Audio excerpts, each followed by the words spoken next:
Chapter 15. The Prophecy Comes True. Having Harvey back affected the Sheens in different ways. For Mrs. Sheen, she had her son back in the flesh, but she had lost him in spirit. He was no longer the boy she used to know in dough talk. For Mr. Sheen, it was like having a son for the first time.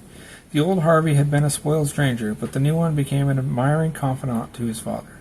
Their closeness was cemented on the day that Mr. Sheen told Harvey the story of his life, which had never been revealed to anyone before.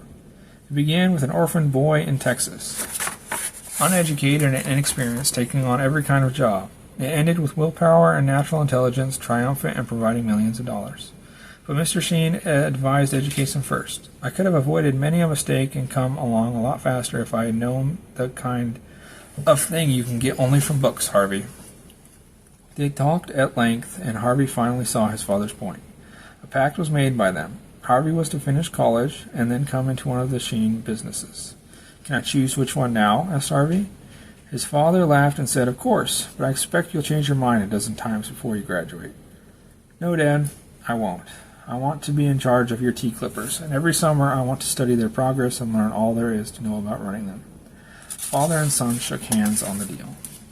Thus, 3 years later, two young men met in front of the Sheen's California mansion.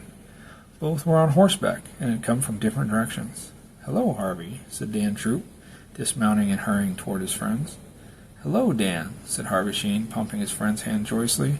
I heard the great news. You're to be second mate next trip. That's right. And you, Harvey, are you coming into the business soon? Asked Dan. Next fall for good, said Harvey. A black man came out of the mansion and took charge of the young men's horses. It was the We're Here's cook, now the Sheen's cook and Harvey's attendant and friend. The man nodded to Dan and said, You see, it is as I predicted. He is master and you are his man. The two young men smiled and nodded. The prophecy, made many years before on the We're Here, had at last come true.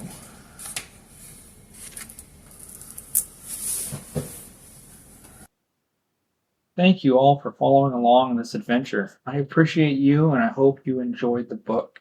If you did, please smash those like and subscribe buttons and share the story with your friends.